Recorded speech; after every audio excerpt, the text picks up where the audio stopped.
Bien, continuamos al aire en...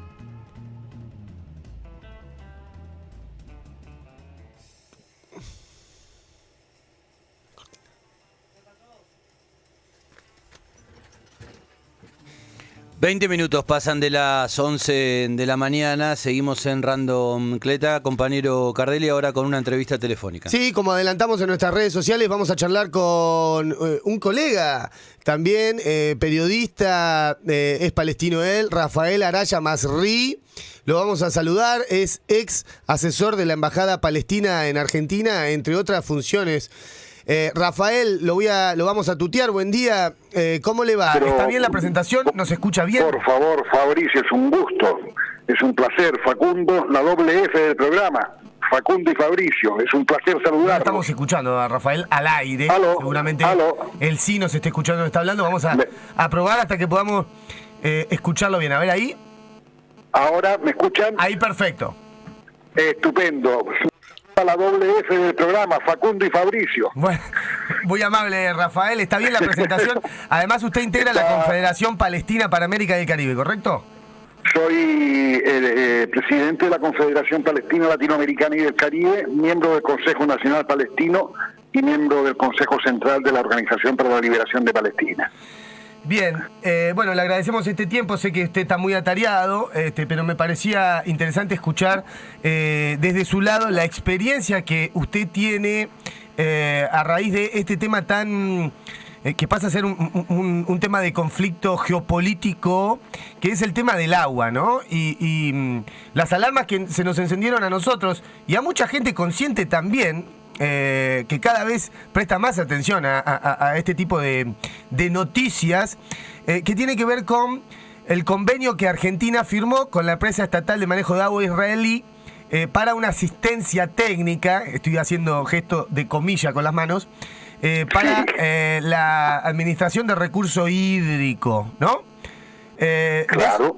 De eso le queremos preguntar a usted, pero me parece interesante antes, o basarnos antes en, bueno, ¿cuál es la situación de Palestina ahora? Que le cuente usted a la audiencia desde qué lugar nos va a hablar o nos va a contar respecto de este apartheid que vive el pueblo palestino en manos del gobierno sionista de Israel.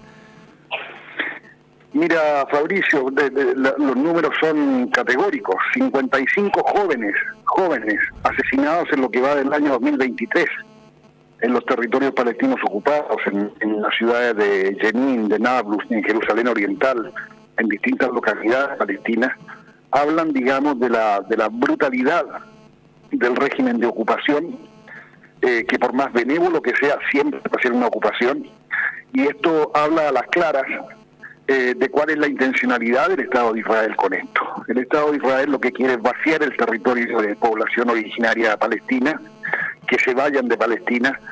Esto queda de manifiesto porque es incomprensible el asesinato de tantos niños o el encarcelamiento de niños en Palestina. Me refiero a niños a menores de 14 años. Es decir, no vamos a pensar que los israelíes odian la niñez, pero sí es un mensaje para los padres de decirles: este es el futuro que les espera, váyanse, acá no tienen porvenir, esto no es Palestina, esto es Israel. Es decir, ellos quieren, como decía ya Ezer Weizmann en la fundación del Estado de Israel, queremos la mayor cantidad de tierra posible con la menor cantidad de habitantes árabes posible. Entonces, esto es una consecuencia de eso, agravado además, o más bien visibilizado, porque la política de Israel en este sentido ha sido un proyecto de continuidad absoluto desde el año 1948, por la asunción de un gobierno de extrema derecha, apoyado sobre grupos ultra-religiosos, ultraderechistas, que van por todo. En Cisjordania ya hablan de incorporar a los asentamientos, a los campamentos ilegales en el territorio palestino. Ellos están haciendo sorteos de casas ante la falta de vivienda en Israel. Hacen un sorteo de casa en los grandes bloques de asentamientos en la ribera occidental. Es decir, el que sale sorteado paga un 20% de lo que cuesta normalmente una propiedad. Esto habla, digamos, con la escasez de vivienda en Israel, entonces les construyen en el territorio palestino. Y esto significa más robo de tierras, más desconexión entre las aldeas palestinas. Ellos han terminado la continuidad territorial de Palestina y, digamos, el problema cada día se agrava más porque, como tú bien decías, Israel ha instalado un régimen de apartheid que está claramente explicitado en la ley que declara a Israel como el Estado-nación del pueblo judío. Es decir, aquello que no es judío, lo no judío, no tiene en la definición el mismo estatus que un judío. Y esto afecta 20% de la población, que es población palestina que habita en Israel, ¿no? Que donde son también segregados, donde se les ha otorgado a las ciudades israelíes el derecho de admisión de nuevos habitantes, refiriéndose exactamente a que población palestina no pueda vivir en determinadas ciudades israelíes. Es decir, esto es lo que se pinta en Israel. Esto, Mekorot es parte de esto. Si tú miras el listado de las 112 empresas nacionales israelíes y transnacionales que facilitan, promueven y financian la ocupación, te vas a encontrar con que Mekorot ocupa el lugar 54 de las empresas denunciadas por el Consejo de Derechos Humanos de la ONU como grandes promotoras de la colonización de Palestina. Es decir, no solo roban el 82% de los recursos hídricos de Palestina, sino que además ejercen activamente en el proceso de colonización de los territorios palestinos en la Ribera Occidental y en Jerusalén Este, por supuesto. Rafael Araya Masri es a quien están escuchando, habla en primera persona, lo vio, lo vivió, lo que está contando respecto de la experiencia de Palestina con el tema del agua en particular, pero en general de este apartheid, como bien lo definió. Me interesa más una pregunta general y ahora me meto derecho con Mekorot. ¿Cuál es la justificación del gobierno, si es que la necesita el gobierno israelí, ante esta matanza, por ejemplo, de 55 jóvenes? Porque yo sé que hay una campaña muy fuerte desde las redes y los medios y los funcionarios palestinos y la gente consciente también de repudiar esto, pero no consigue el repudio a nivel internacional, ¿no? Que sí tiene, qué sé yo, otros países como usted conoce bien, Venezuela, o los países que no son gobernados geopolíticamente por el poder real, digamos, ¿no?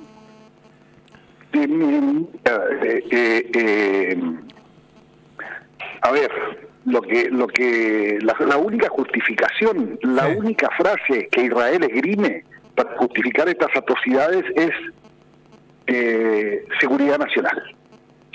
Estamos amenazados, los palestinos son terroristas que salen a las calles a matar soldados israelíes, a acuchillar personas, nos quieren echar al mar cuando en realidad ellos han echado ni siquiera al mar, sino a los palestinos de su tierra.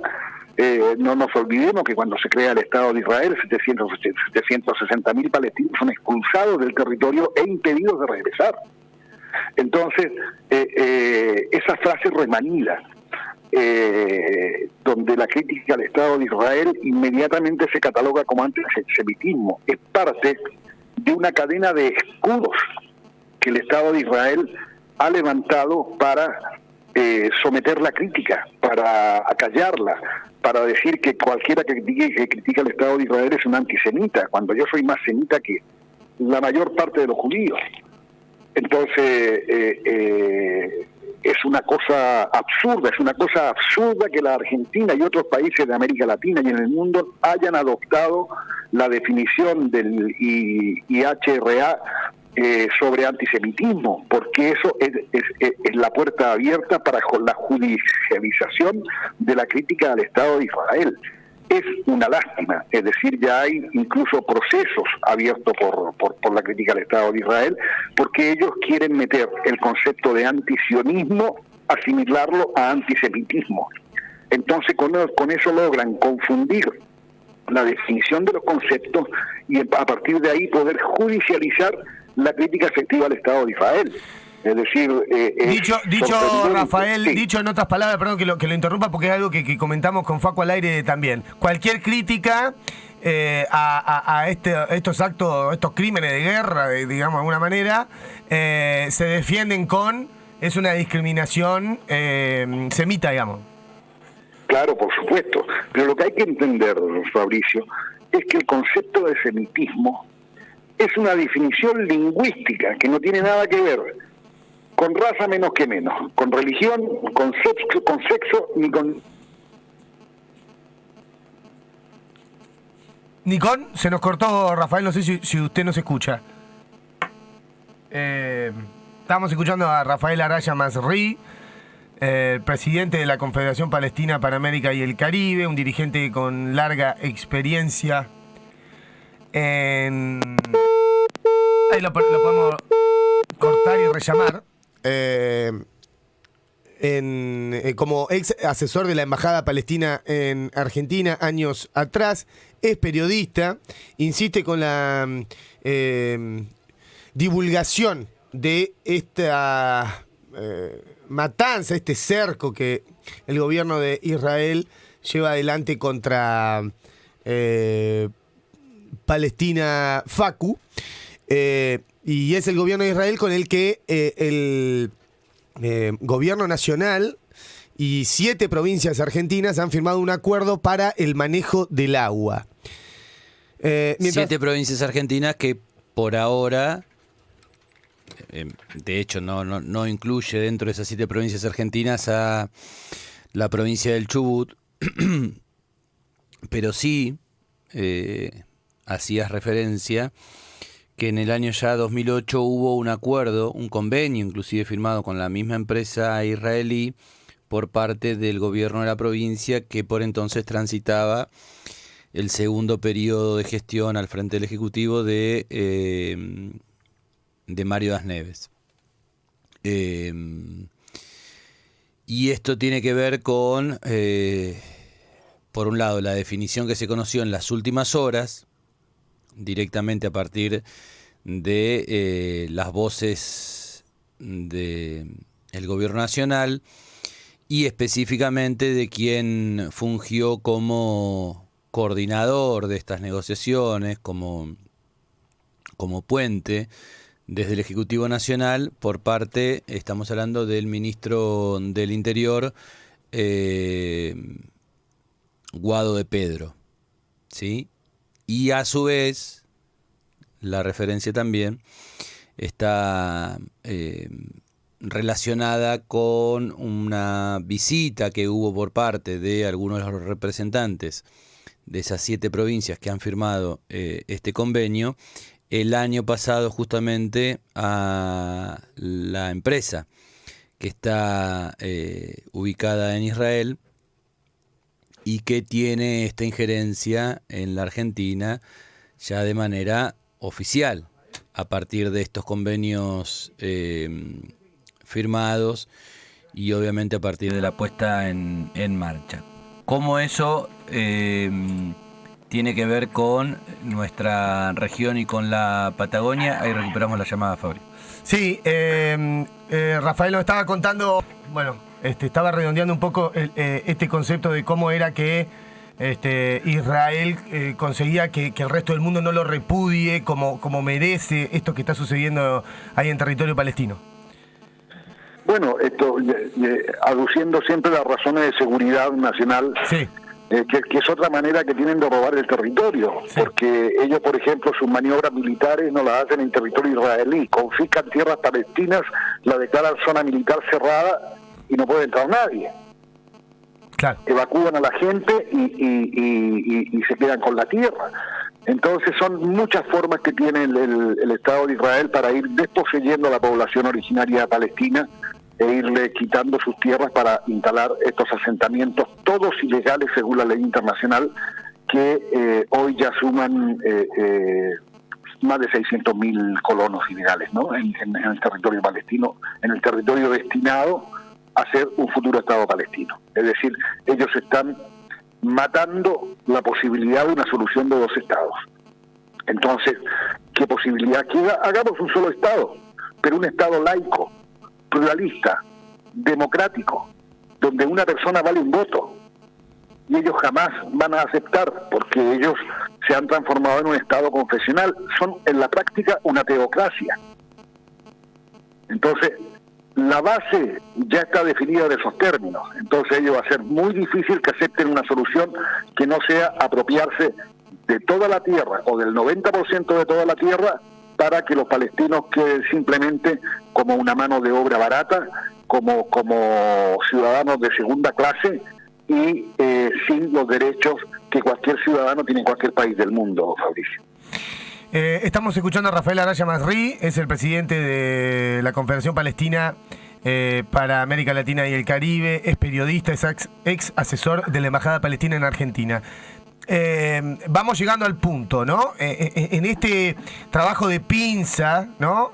Por ser bueno, siempre nos vamos a quedar cortos de adjetivos respecto a lo que está haciendo Israel con Palestina, el gobierno de Israel, porque hay que rescatar que hay muchos, como usted dijo al principio, hermanos de nacionalidad israelí que se oponen a ese régimen e incluso sufren por oponerse, ¿no? Absolutamente. Claro. Son discriminados, se han transformado en verdaderos parias en el Estado de Israel. Claro, lo sé porque además hay gente muy formada que tiene mucho interés, muchos de ellos en política y en lo que pasa y en los derechos humanos y bueno, lo sufren también. Por eso siempre por ahí que no hacemos la distinción para tener en claro desde dónde hablamos. Te digo más, Fabricio, sí. Permiten acotar solo una cosa. Tú no sabes la cantidad de compañeros judíos que militan con nosotros por la causa palestina. Claro, no tengo duda. En Argentina. Claro, no tengo duda.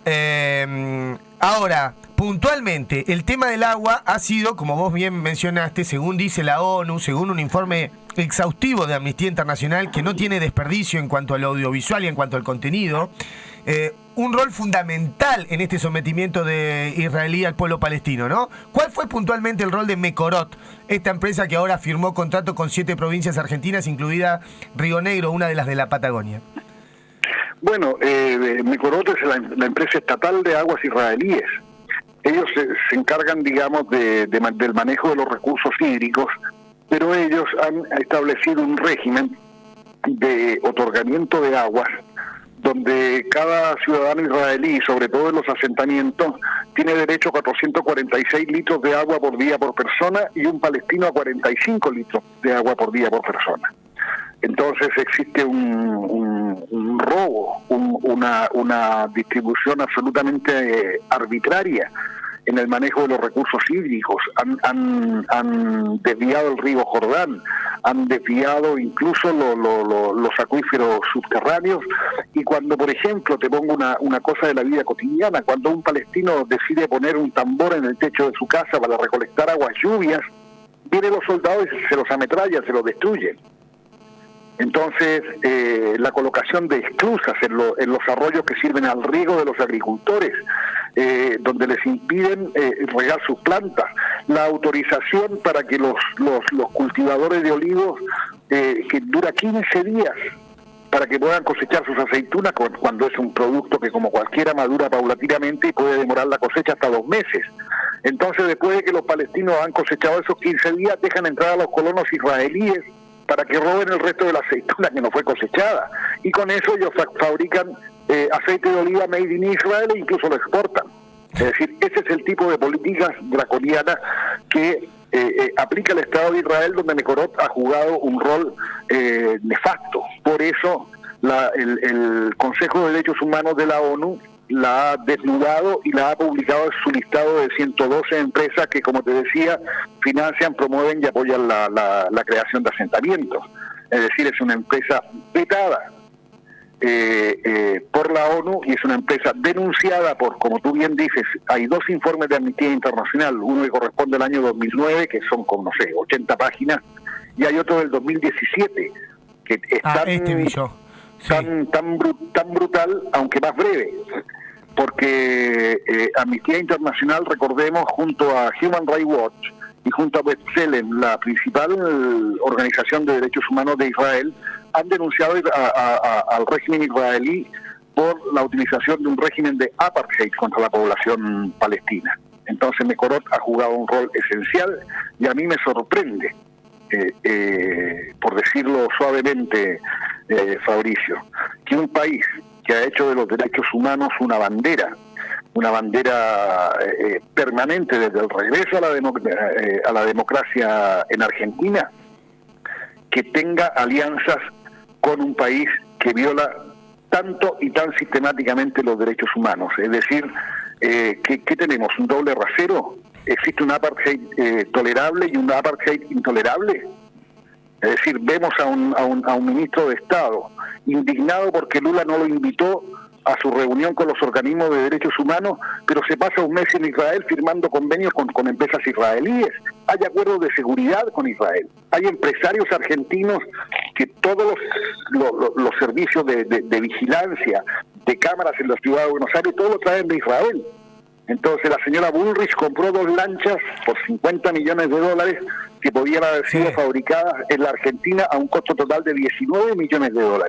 Entonces, ¿qué tenemos? ¿Una doble moral frente a los derechos humanos? Nos parece realmente incomprensible que además el estado de Colorado, en Estados Unidos, fue el gran rector para el manejo de los recursos hídricos de Israel. ¿Por qué no se pidió ayuda al estado de Colorado? ¿Por qué no se estableció un convenio con ellos en lugar de ir a Israel? ¿No? Entonces, hay lecturas que son dicotómicas, Fabricio, hay lecturas que dan para dobles mensajes y que no pueden ser entendidas, digamos, por quienes decimos del pueblo palestino es un pueblo oprimido, ocupado, diezmado, desposeído. Entonces, ¿por qué ponerse del lado del victimario? Esa es la gran pregunta que me hago. Cuando el presidente Fernández fue en su primer mes de gobierno, fue al Estado de Israel, no hubo ninguna posibilidad de que él, tal como lo pedimos muchos, se cruzara y visitara al presidente Abbas en Palestina, como un gesto de equidistancia, de reconocimiento. La Argentina y Palestina tienen formalmente relaciones diplomáticas desde el año 2010. Entonces, fue Putin, fue el que ahora rey Carlos, fue el presidente Macron, fueron 6 presidentes que estaban en Israel en ese momento, pero el gobierno argentino se negó. ¿Por qué? ¿Por qué? Ahora esto que vemos, lo saluda Facundo Navarro, ¿cómo le va? Facundo, un gusto de saludarte, ¿cómo estás? Bien, bien. Ahora esto que vemos más en la superficie, ¿no? Y que usted obviamente lo describe con un hecho coyuntural, pero a la vez puntual, en la figura de Guado de Pedro, no como Guado de Pedro en sí mismo, sino como ministro del Interior, la figura obviamente de Alberto Fernández como presidente de la Argentina en relación a otros representantes de países. Pero nosotros compartíamos, porque de hecho hay provincias patagónicas que están dentro de esta firma de convenio. Sí. Río Negro. Río Negro puntualmente ahora. Chubut no lo está ahora, pero leíamos y repasamos que ya en 2008 hubo entre el gobierno de la provincia del Chubut y esta empresa la firma de un convenio. Entonces, por ahí la pregunta en esta cuestión de retrospectiva y de alimentarnos en un contexto más amplio, de una historia que es mucho más amplia a su vez que de 1948 para acá, ¿no? Tiene que ver con muchísimos más años. Pero bueno, ¿cuál es la relación que hoy vemos bien en la superficie de la empresa israelí con distintos puntos de contacto en la Argentina, inclusive obviamente con gobiernos anteriores al actual? Bueno, mira, en el año, creo que fue el 2014, cuando el entonces gobernador Scioli, a través de la firma que hizo de un acuerdo de Israel, traía a Mekorot a explotar los recursos y a manejar los recursos hídricos de la provincia de Buenos Aires. Buenos Aires tiene una de las aguas más puras del mundo, es decir, no hace falta, casi no hace falta incluso para los acuíferos de la provincia de Buenos Aires grandes procesos de filtrado y de tratamiento de agua para hacerla potable. Y resulta que eso, a raíz de expertos que trabajaron con nosotros, expertos hídricos, decían que el proyecto iba a tener consecuencias de un aumento de al menos un 30% en las facturas de agua en la provincia.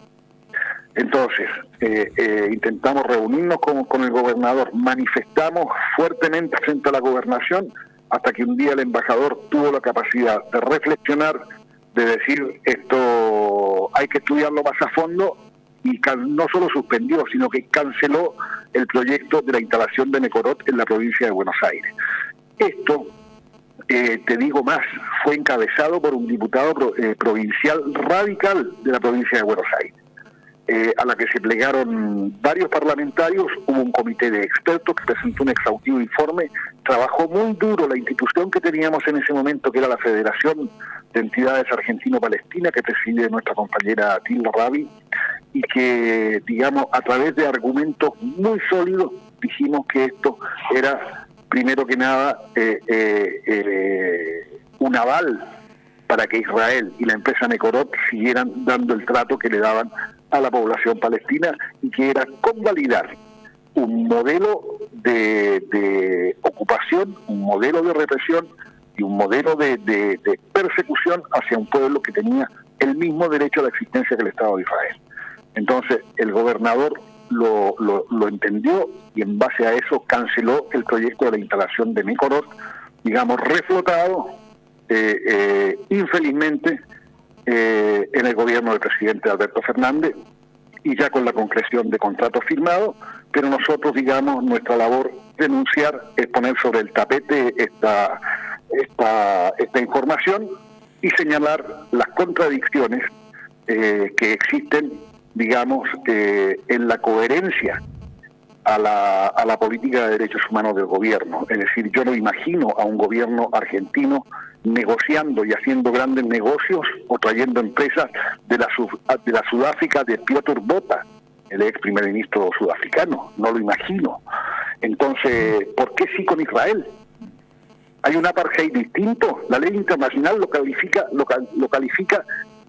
absolutamente como un crimen de guerra, que debe ser sancionado y debe ser perseguido. ¿Por qué se ignora eso? ¿Qué intereses hay detrás de esto?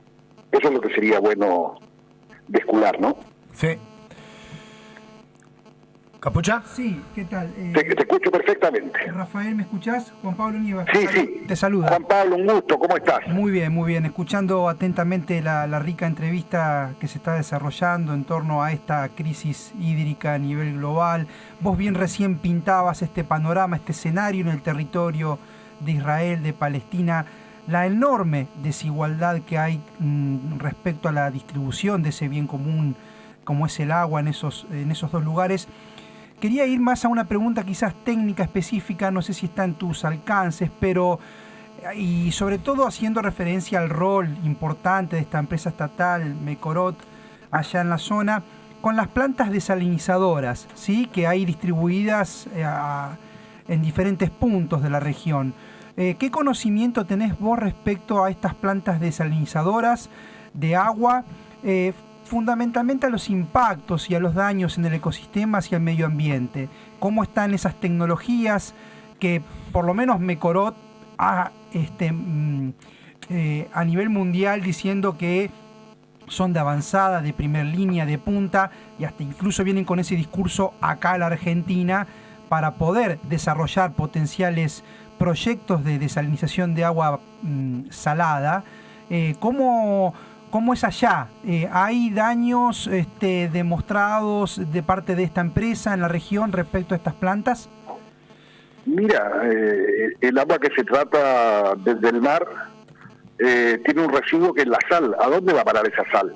Bien. Esa es una primera cosa que se me ocurre, pensando, no siendo un técnico en la materia. Claro. Israel evidentemente ha sido exitoso tecnológicamente para lograr desalinizar el agua del mar, y ojalá todos terminen en Israel bebiendo agua de mar desalinizada y potabilizada, y así le devuelvan el agua a los palestinos. Sería fantástico, la mejor solución. El tema Pero también, el tema, sí. Rafael, perdón que te interrumpa, es, recién vos dijiste esa pregunta central: ¿dónde va a parar ese agua salobre, digamos? Se produce una salmuera en todo ese proceso, que si esa salmuera vuelve al mismo cuerpo receptor que se toma, genera un impacto ambiental muy importante, porque estás ingresando una concentración de sal que no es original a ese cuerpo salino, ¿se entiende? Claro, y no va a ser el día de mañana no va a ser compatible con las formas de vida marina que habitan ahí. Definitivamente. No, es decir, va a ser otro mar muerto, guardando las proporciones, digamos. Claro. ¿No? Es decir, el mar Mediterráneo no solamente lo han convertido en un gran basurero, y acá no hablo de Israel. Yo he estado en playas españolas donde a la orilla llegan todo tipo de desechos de los grandes transatlánticos de turismo, de los barcos pesqueros, es decir, han transformado el Mediterráneo en un basurero, en un depósito de basura, y no solamente eso, además de transformarlo en un cementerio para todos los inmigrantes provenientes sobre todo de África, ¿no? No muy lejos está la costa argentina en ese caso, Rafael, con esto que está ocurriendo seguramente se está al tanto con los proyectos de hidrógeno verde en la Patagonia, petróleo offshore, bueno, tiene que ver con esa gran contaminación a nivel global de los diferentes mares y océanos del planeta. Por eso era un poco mi pregunta. Acá también nosotros vemos con mucha preocupación de que se quieren instalar las grandes plantas desalinizadoras de agua a escalas muy grandes. ¿Y qué va a pasar con esa salmuera? Porque estás incorporando una concentración de sal diferente a las dinámicas propias de los golfos, por supuesto. Y afectás el medio ambiente, afectás el fondo marino y trae sus consecuencias. Es que esto es producto, hermano, de políticas que son muy cortoplacistas, es decir, resolvamos el problema del agua y después vemos qué hacemos con la sal. Claro. Entonces, se va acumulando esto, es como lo que pasa con el petróleo, es decir, privilegiemos los autos eléctricos, hoy hay un problema gravísimo con la acumulación de baterías eléctricas de automóviles en desuso.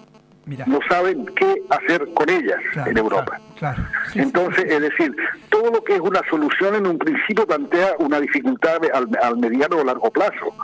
Entonces, yo no sé en qué consiste exactamente el hidrógeno verde, pero si la gran empresa australiana va a venir a instalarse en la Argentina, ¿por qué no lo hace en Australia? Yo dije exactamente lo mismo que vos, Rafael. ¿Qué le sobra trabajo de inversión? A Australia no creo. Claro, difícil, ¿no? Sí. Entonces es una mirada muy cortoplacista. La desesperación por inversión extranjera a veces lleva a hacer la vista gorda frente a determinadas cuestiones. Es decir, en Chubut se dieron luchas tremendas, si ustedes se acuerdan, para impedir las minas de oro, por el riesgo de la contaminación con mercurio en el proceso de obtención del oro más puro, ¿no? Por minas de oro en aquel momento y por minas de plata ahora a finales del 21.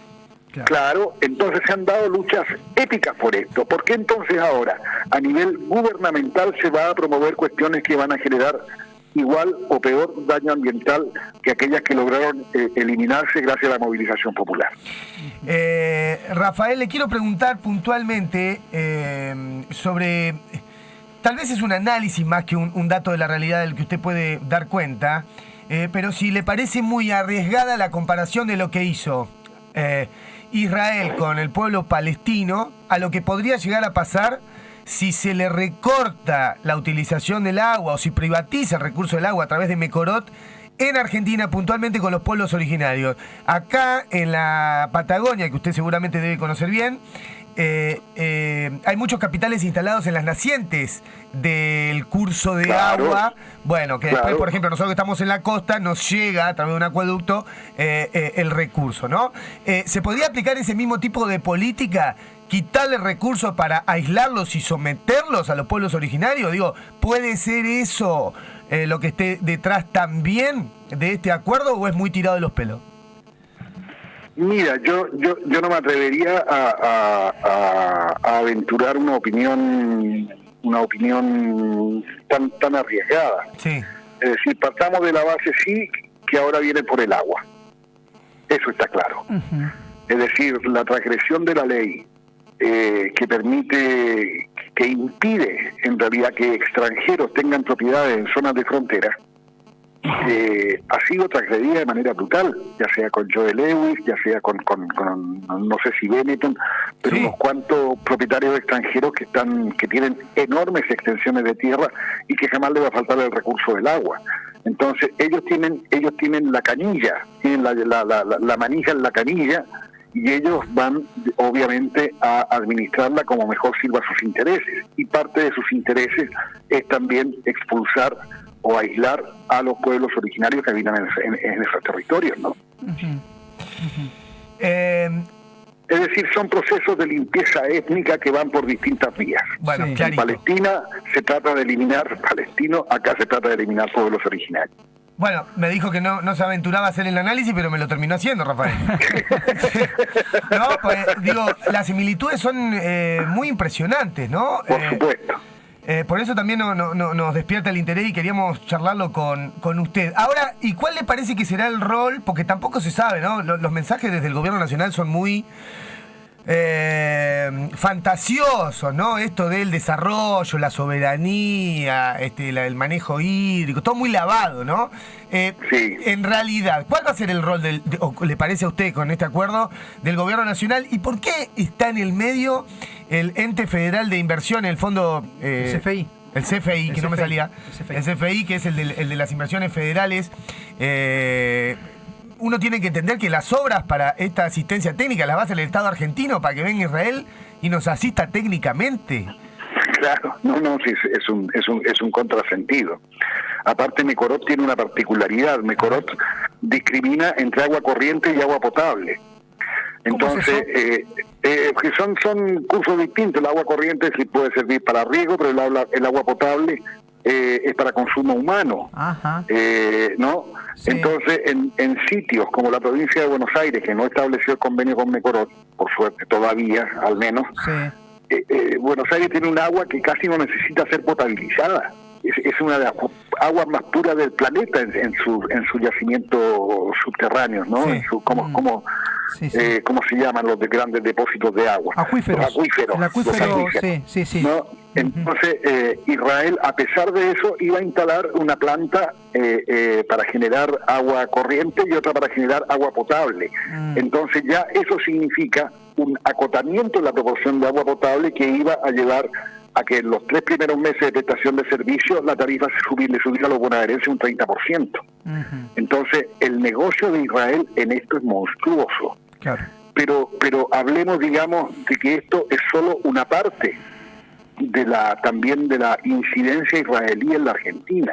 Yo estaba en Palestina en el año 2017 cuando el grupo Halcones llegó a entrenar a Israel con fuerzas especiales israelíes.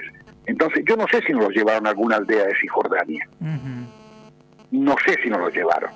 Entonces no me atrevería a decir sí, estuvieron reprimiendo. No, Sí, pero están no los es cierto, antecedentes. Están los Claro, antecedentes. entonces son varias provincias que han llevado a sus fuerzas de élite a entrenarse a Israel. Es decir, cuando vemos policías que actúan con una deshumanización tremenda, eso viene de una escuela, obviamente. Una escuela autoritaria que proviene de la dictadura, pero también proviene de estas fases de adiestramiento en países donde la democracia es solamente un lindo título. Sí. ¿No? Entonces, esa injerencia en cuestiones que hacen también a la soberanía de los estados, ¿no? Va generando lazos de dependencia que el día de mañana va a ser muy complejo revertir, ¿no? Entonces hay que ponerse en este caso el parche antes de la herida, porque si no las consecuencias van a ser muy duras de asumir el día de mañana. Clarísimo. Es decir, pensemos aparte que viene Israel, que viene Gran Bretaña, que hay un aeropuerto cuasi militar en el Lago Escondido, en fin. Sí, hay otros actores, Claro. no solo Israel, Entonces, en Patagonia. Es una confluencia, Sí, confluencia de actores Sí. que están posesionándose poco a poco de recursos, porque esto no se trata de generar un nuevo Israel en la Patagonia, eso es una falacia, ¿no? Es decir, la idea esta Sí. del famoso Plan Andinia fue un libelo creado por un filo nazi de la Universidad de Buenos Aires, profesor de la Facultad de Derecho de la Universidad de Buenos Aires, que no tiene ningún tipo de asillero. Es decir, ellos no vienen por el territorio, ellos vienen por los grandes negocios y por el acceso a los recursos esenciales, ¿no? Sí. Ha quedado clarito lo turbio que es esto, Rafael, ¿no? Para Se jugar aclaró con la turbidez. Sí, aclaró sí, exactamente. Siempre es muy interesante escucharlo y Y bueno, profundizaremos el análisis y el tema seguramente en otras emisiones. Nos quedamos sin tiempo, Rafael, le agradecemos. No, pero es un placer. Cuando ustedes quieran estoy a disposición. Con Fabricio tenemos un fluido diálogo a través de WhatsApp. Entonces, cuando él necesita, me pega el grito y yo ahí estaré siempre. Cuenten conmigo. Como siempre, gracias, Rafael. Un abrazo enorme. Abrazo. Es un placer. Un abrazo grande para ustedes. Hasta pronto. Escuchábamos el análisis, la reflexión, la información de Rafael Araya Masri. Es periodista, es ex asesor de la Embajada Palestina en Argentina y actual presidente de la Confederación Palestina para América Latina y el Caribe. Hablamos del agua, hablamos de Israel y la experiencia de palestinos respecto del sometimiento del gobierno sionista con el tema del agua, con una empresa, Mekorot, que es la misma empresa con la que el gobierno nacional y las provincias han firmado un acuerdo celebrado en estos días de la mano de Guado de Pedro, el Consejo Federal de Inversiones y entre los gobiernos patagónicos la gobernadora de Río Negro, Arabela Carreras Capocha.